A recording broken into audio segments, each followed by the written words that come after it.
Let's plug in because it's time for the Music is Win podcast.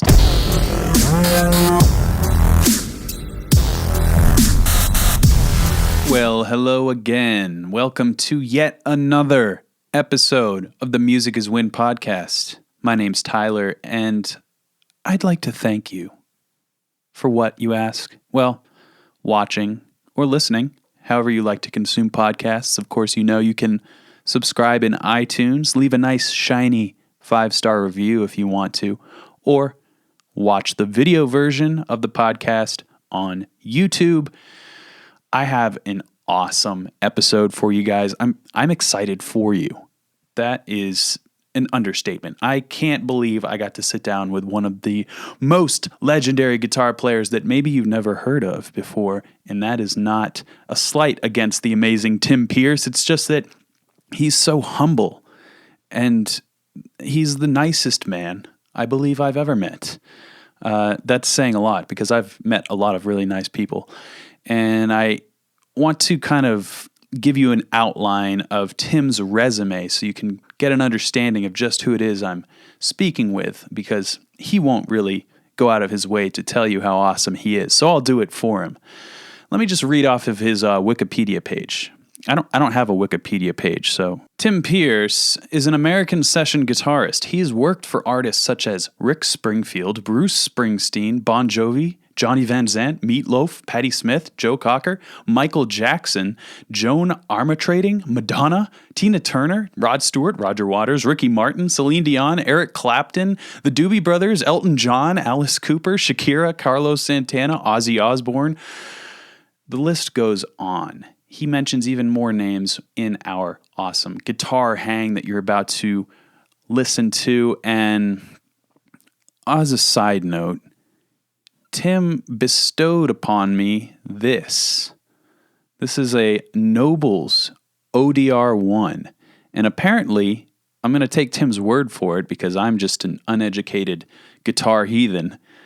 He would know better than me that this is an extremely valuable pedal, not just monetarily, but for what it does for your tone. And no, this is not like a sponsored segment or anything, but when a guy gives you a pedal and says, you need this, you need to use this, then, well, you listen to that guy, especially somebody whose resume is as sparkling and sterling as Tim's. So how I came about to receive this pedal, I will get to at the end of this podcast if you care to listen. But he just gave it to me. Like here's a funny story. I commented on his pedal. I think he only had this pedal with him, but basically he set it on top of the amp before we started recording. And I was like, "Oh, that's a cool pedal, Tim." And he's like, "Yeah, it is pretty cool." And I was like, "Yeah, can I have it?" And obviously I was joking. So we did what we did, which you're about to hear and watch. And when the session was over, he said, "Here, check it out. Take it."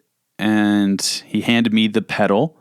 And for those of you who are listening, not watching, it kind of looks like a Tube Screamer. It's a bright lime green, kind of just basic looking pedal. And he's like, "Here, take it." And I said, "What do you mean, take it?" And he said, "Take it. It's yours." And I was like, "No, let me like trade you one of my pedals for one of yours." And he declined. He insisted on giving me this pedal. And that is just the kind of guy he is. Granted, he owns 9 of them, 9 other pedals. So maybe he could spare one, but still, just such an awesome person, and it really comes through in our conversation. He's just a very inspiring musician to chat with, and he has some incredible advice and wisdom for you in this episode. This is definitely one you may want to listen to twice or thrice, as Montgomery Burns from The Simpsons would say. Anyways, I'm rambling now because I'm just so excited to show this episode to you.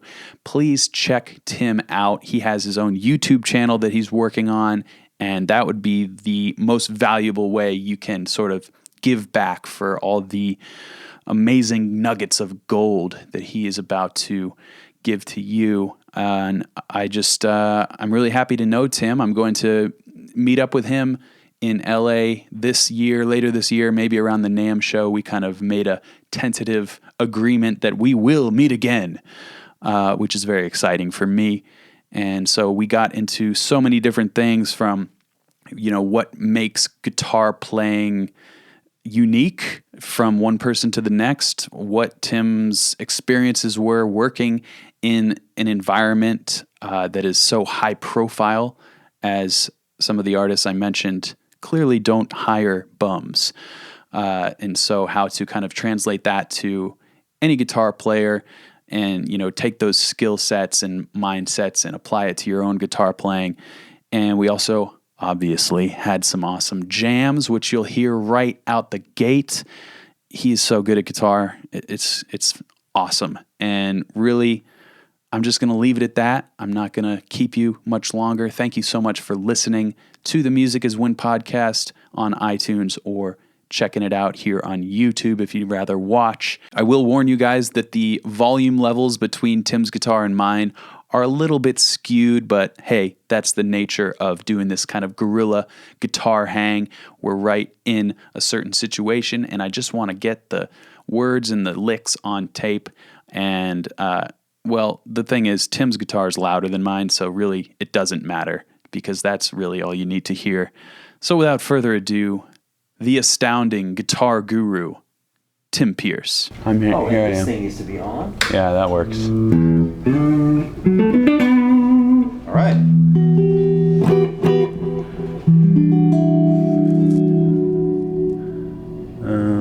What's nice of you, you're playing chords that are my kind of chords. Oh, really? Yeah, the B minor to G, that's basically, yeah, we're in the...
The beautiful ending.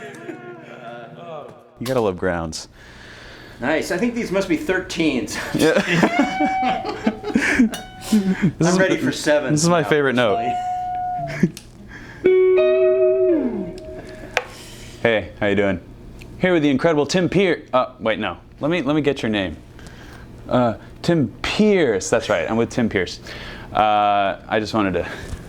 I've been watching you on YouTube, man, and following your musical endeavors since I found you on there. Likewise. I have a million questions. I'm going to try and pick good ones. Okay. First, how did you just find that pick? Because normally when I drop them, they're gone forever. Luckily, it fell right here. It didn't land over there. Usually they kind of jump like they're fleas or something. That's exactly This one right. didn't. Yeah. Okay, got it. So Tim commands the picks. Interesting. What is like you played with so many people. Can you give like, for anybody who may not be familiar, can you give like your 20-second resume?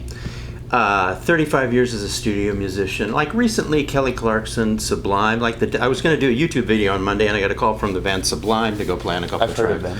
And Josh Groban lately. But throughout the 90s was when I had the most kind of, it was like Tina Turner and Michael Jackson and Whitney Houston and Seal. And then in more recent years, it's like Rascal Flatts and some of the Demi Lovato, Miley Cyrus, people like that.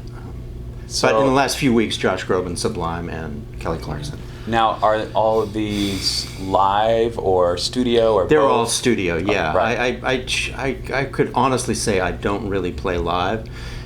When I go downstairs right now, I'm going to play live, and tonight I'm going to play live. It's rare, yeah. I'm going to capture that on film, too. So that's a really, really awesome. What would you say, my buddy Hunter actually posed this question, which I think is a good one. Do you have a sort of favorite riff that you've laid down for any of these artists? I don't think so. Or one that pops to your head that you're particularly proud of? I don't think they all kind of blend together, and it's probably just like you. Every time you show up, you kind of give your best. Yeah. And so nothing really stands out. I mean, there was a Crowded House song that I played on called "Don't Dream It's Over," but you might not have been born yet.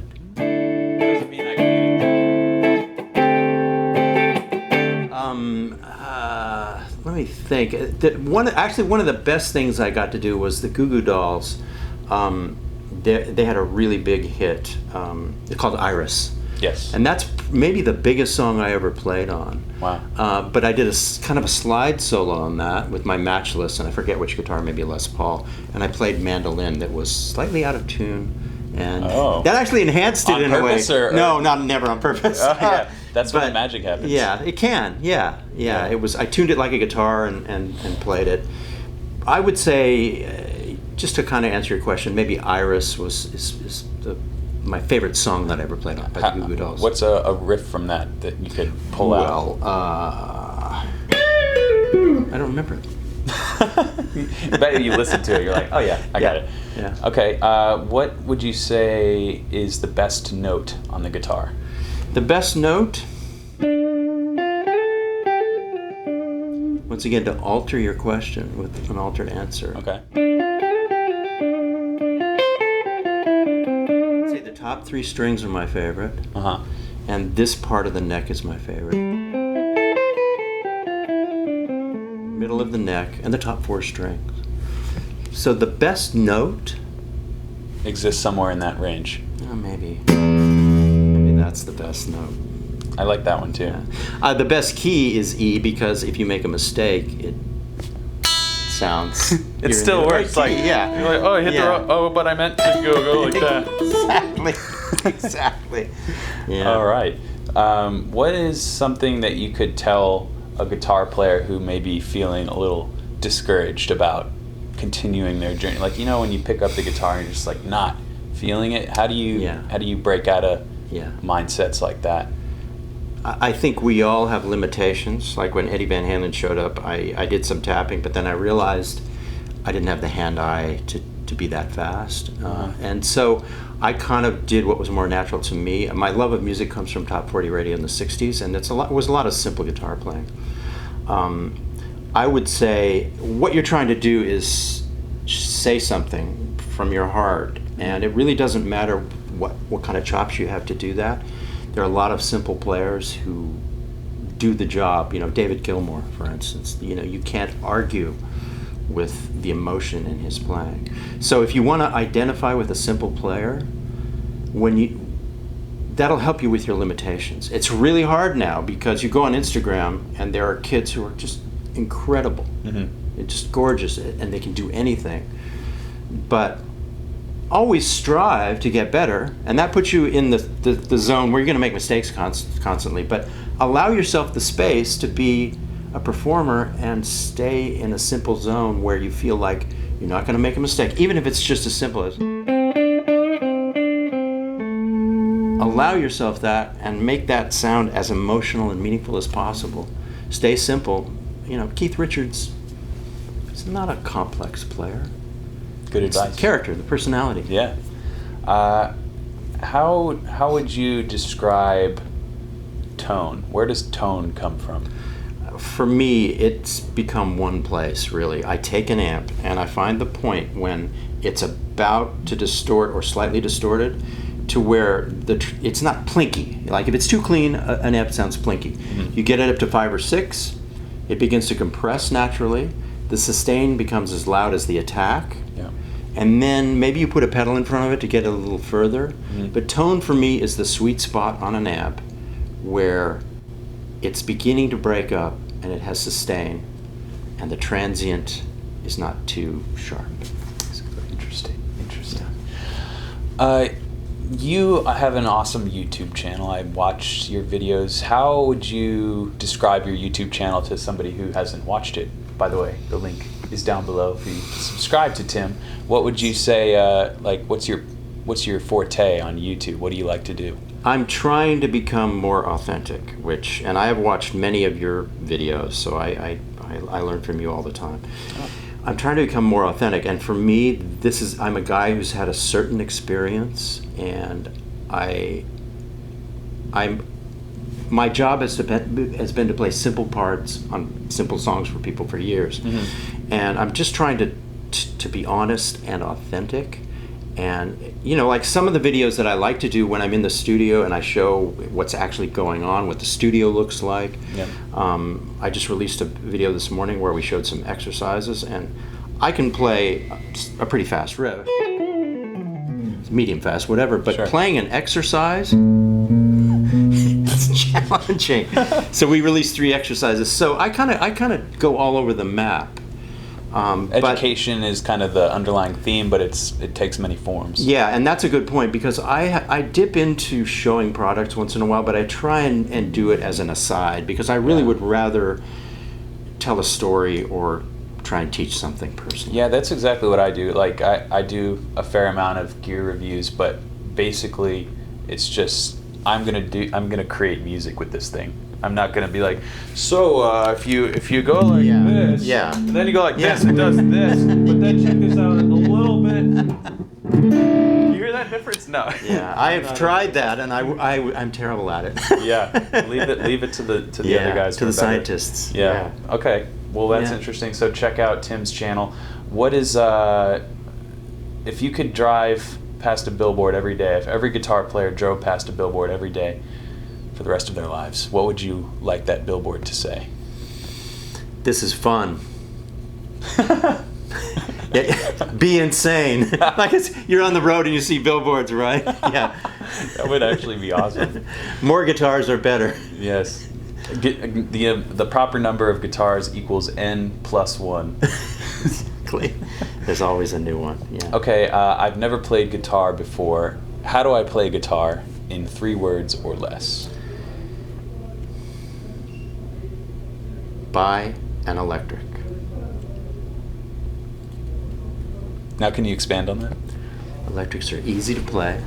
They don't hurt your fingers, and they're quiet if you don't plug them in.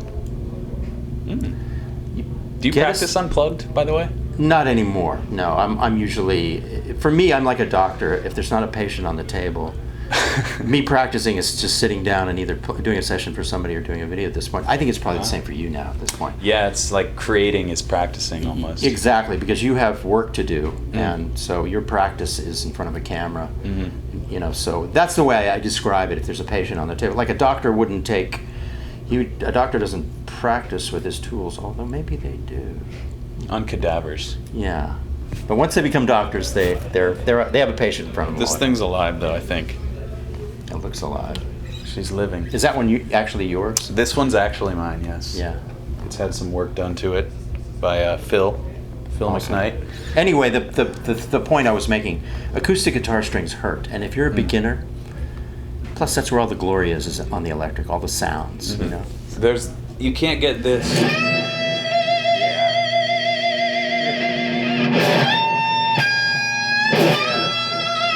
Go for the glory right away.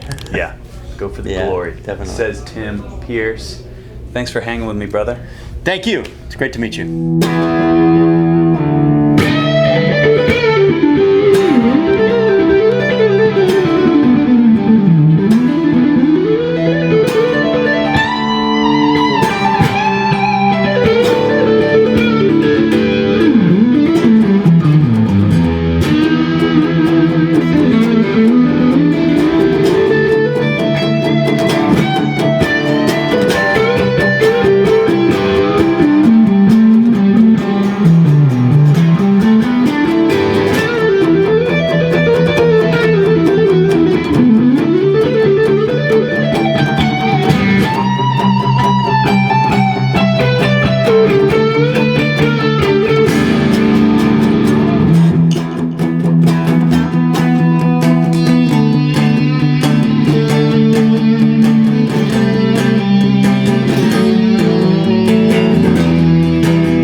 What do you mean?